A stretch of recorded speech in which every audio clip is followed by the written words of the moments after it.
मेरा जो आइडिया था वो था वर्बल अब्यूज़ के ऊपर कभी कोई बात नहीं होती और इसके ऊपर कोई लॉस नहीं बनते, और जबकि वर्बल अब्यूज़ बाकी अब्यूज़ से ज़्यादा हार्मफुल होता है। ये मेंटली आपको डिस्टर्ब कर देता है और पूरी लाइफ आप इस ट्रॉमा में सर्वाइव कर सकते हो।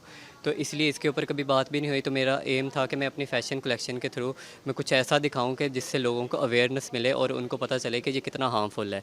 तो इसलिए मैंने ये टॉपिक लिया और इसके अंदर मैंने जो एक नई चीज़ इंट्रोड्यूस करवाई मेरे गारमेंट्स के अंदर इलेक्ट्रॉनिक्स हैं, और ये जैसे सेम एज़ वैसे वर्क करते हैं जैसे हमारा माइंड है गुड वर्ड्स पे और बैड वर्ड्स पे हमारे मूड स्विंग्स होते हैं, सेम एज़ मेरे गारमेंट्स भी आपको जो है वो अपनी अंदर चेंज फ़ील करवाएंगे, और सब गारमेंट्स जो हैं वो रिएक्टिव हैं।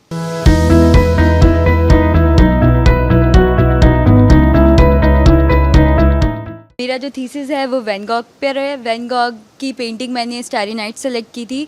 उसमें वैन गॉग को एक डिज़ीज़ है जिसे साइकोसिस कहते हैं, वो एक मेंटल डिजीज़ है। मैंने यहाँ पर विलेज के बजाय यहाँ पर बिल्डिंग्स का व्यू रखा है, और मैंने इसके कलर्स जो हैं थोड़े फ्यूचरिस्टिक कर दिए हैं।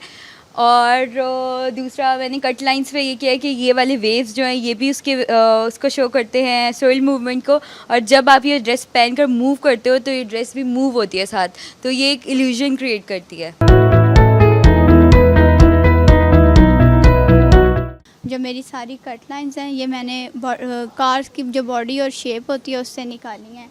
जो इस ड्रेस में मैंने रिम्स बनाए हैं और साइड मिरर्स का इफेक्ट दिया है। मैं डोर का स्ट्रक्चर दे के स्लीव्स बनाए हैं, और साइड में मैंने रिम के ऊपर जो टायर का स्ट्रक्चर होता है वो दिया है, और वो जो मैंने टेक्सटाइल किया है वो रोड्स पे जंप और जो स्पीड्स ब्रेकर होते हैं उसको मैंने शो करवाया है। पख्तून्स में जो एक सेम चीज़ होती है, चाहे वो बलूचिस्तान के हैं, चाहे वो हम KPK के हैं, चाहे वो अफ़गानिस्तान के, हमारी ज्वेलरी सेम होती है।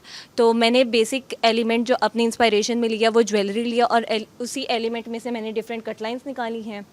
और जो मेरी एम्बेलिशमेंट है वो भी ज्वेलरी से ही रिलेट करके है। ज्वेलरी हमारी सिल्वर की होती है, तो मैं चाहती थी कि मैं गारमेंट्स के अंदर ऐसी मेटल यूज़ करूं उसकी जगह जो कि वेरिएबल हो, जो कि लाइट वेट हो, जिसके पहनने के बाद कोई अनकम्फर्टेबल ना हो, जो कि डेली वेयर में यूज़ हो सके। मतलब अगर हम उनको नॉर्मल डेज़ के भी ड्रेसेस में उसका काम लेकर आते हैं ना, तो वो यूज़ हो सके।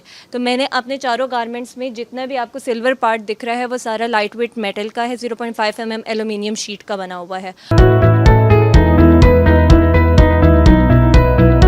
फैशन इंडस्ट्री फेमस है कि वेस्ट बहुत ज़्यादा प्रोड्यूस करती है, टेक्सटाइल वेस्ट ओवरऑल, और इसीलिए मैंने ये टॉपिक चूज़ किया ताकि वो कंस्ट्रक्शन डेवलप हो सके गारमेंट्स की जो ज़ीरो वेस्ट पैटर्न्स के थ्रू हो। और मशरूम्स मैंने इंस्पायरेशन लिया नेचर से, जिस तरह नेचर में एक ओवरऑल साइकिल है, स्टार्ट ग्रोइंग से लेकर डीकम्पोजिशन तक कुछ भी वेस्ट नहीं होता, तो उसी तरह मैंने डीकम्पोजिशन में मशरूम्स आते हैं। तो मशरूम्स मैंने अपनी इंस्पायरेशन ली है कट लाइंस के लिए, जिसमें मैंने अपने सारे ड्रेसेस डेवलप किए हैं और ज़ीरो वेस्ट पैटर्न के थ्रू किए हैं। We are preparing students at University of Southern Punjab for the industry. So अभी जो आपने काम देखा होगा उसमें students have covered most of the topics that are need of the industry. They have worked on bigger narratives like sustainability. They have worked on zero waste patterns. They have worked on functional workwear.